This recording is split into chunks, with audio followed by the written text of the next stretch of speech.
Welcome back to the studio here in front of the main ring at the 2025 Royal Manx Agricultural Show, and that is about it. That is almost the end of the event, but of course there is plenty for us to look back on. More on that in a second. We're not quite finished yet here in the studio because I am joined now by Amy Ford. Hello.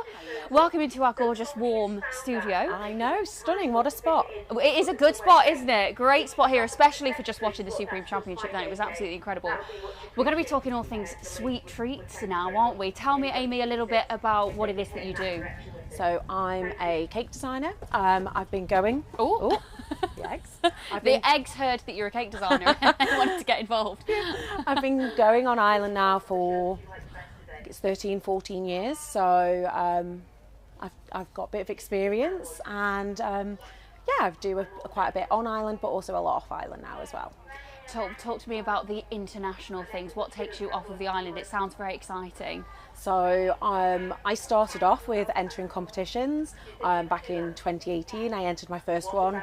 I decided if I'm going to go for it, I'll go big. I entered Cake International. It's the world's biggest competition, and I did quite well, and then things went from there. I'm now a judge at Cake International. Wow. I judge at other competitions around the world. I teach, I demonstrate. I've got kind of my own product range, so yeah, there's been a lot going on, particularly in the last year or two. Incredible. Spinning a lot of mixing bowls, should I say. Yeah. And from entering into Cake International to judging it, that's pretty impressive, right? I know, yeah. I got taken on as a trainee judge in 2023, so I'm entering my third year this year. And it's wonderful. In fact, our head judge of Cake International is actually on the island this week for his wedding anniversary, and I'm seeing him tomorrow, so it's really exciting to be able to show him some of the island. Oh, that is so exciting. That's incredible. Do you prefer baking the cakes or do you prefer judging the cakes as someone who's done them both? Which do you prefer? I prefer the decorating. So yes, not the actual fun baking. Yeah, I like the creative pretty part. Yeah, I like the pretty part. But judging is amazing because it's all about helping people. It's not about beating people with a stick. It's all about helping people to improve, and that's really important to me. Yeah, and I think especially if you have been there yourself, you know, talking about Cake International in particular, you know what it's like, you know what the pressure feels like. I think that gives you a different kind of edge as a judge to be firm, as you need to be as a judge, but also to kind of know what it's like to be in their shoes and to know what it is that they're going to want to learn and take away from the experience. Absolutely, and for me, kind of at Cake International, I've had everything there from no award through to a gold, and every single time I've gone looking for the feedback, and that's really important as a competitor. So as a judge, I'm very thorough with my feedback. I'm very clear on everything they've done really well, but also areas where it's constructive. Maybe things they could have done a little bit better or differently, and that would have helped them get a higher mark. Well, it sounds amazing. A whole world of cakes that I didn't even know was out there. And of course, we've got to talk about the show because we are pretty much wrapping up now. When I remember sitting down with the show president at the beginning of the day yesterday, who said it's going to go by in a flash. And she was exactly right. It's gone by in an absolute flash. I can't believe we're pretty much here at the end now. Any standouts from the weekend for you? Any highlights from your time? I think the highlight for everybody is always the Supreme Championship. Yeah. To see kind of all those animals, and I've had experience in the past of training and that sort of thing, so I know the work that goes into it.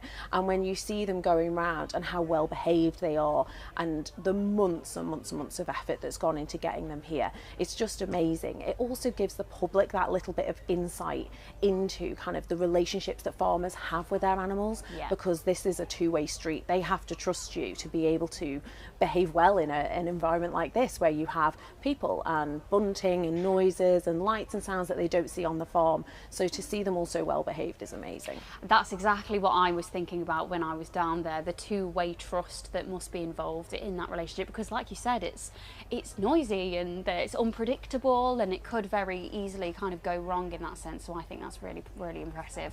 Last question, favourite cake flavour? Ooh. Is that a really difficult question? That's a really hard one. I'm a lover of banoffee though. That's fresh a great banana choice. Sponge, salted caramel, then like a caramel buttercream. Oof, Can't beat it. I didn't expect you to say that, but I'm here for it. Banoffee is a top tier flavour. Thank you so much for chatting to us, Amy. And from sweet treats to sweet pets, here is what happened yesterday when I went to meet with Pause for Therapy here at the show. We're at Pause for Therapy now, and this is probably the longest it's taken me all day to start an interview because I've been getting very distracted by all of the gorgeous dogs here. This is Alfie, who's feeling very chilled and very tired after a long day here at the Manx Agricultural Show. Tell me a little bit about Pause for Therapy, what you guys do, what you're all about. Yeah, so Pause for Therapy, we are about visiting various organisations, other charities with our dogs. We do have a cat as well, so I shouldn't just say dogs, but predominantly we have dogs. We're invited along by various institutions, organisations like the prison, hospice, schools, colleges, you name it, and they ask us to come along and bring our dogs. Sometimes we work individually, just one member and a dog. Other times we work as a group, especially for the corporates who have been quite popular this year actually. Yeah. That's amazing. How many dogs do you have in total then? We have about 35, 40. Some people do a regular slot every month. Others like to do ad hoc, which is great. I actually manage all the rotas for Pause for Therapy. So my job is to annoy everyone at the end of each month by giving them a whole big long list of various places we've been invited to attend. I think they get fed up of hearing from me actually.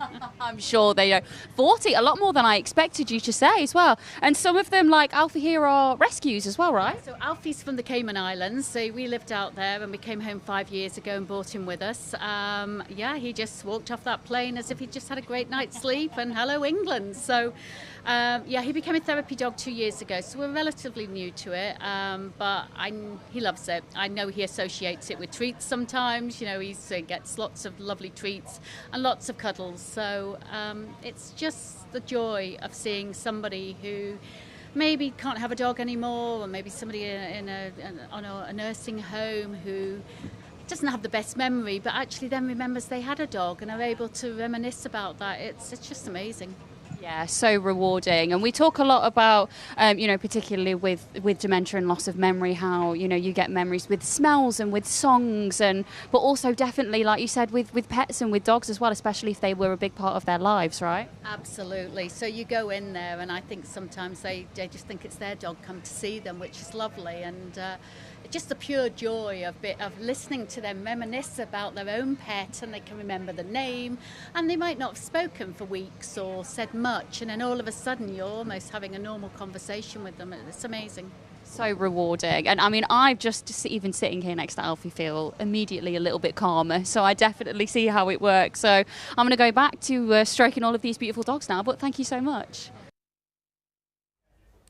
Absolutely incredible. Again, for me, that was one of the highlights of the day yesterday as a dog lover, and I do hope if you have been here over the weekend, you have had a chance to go down and say hi to some of those gorgeous doggos.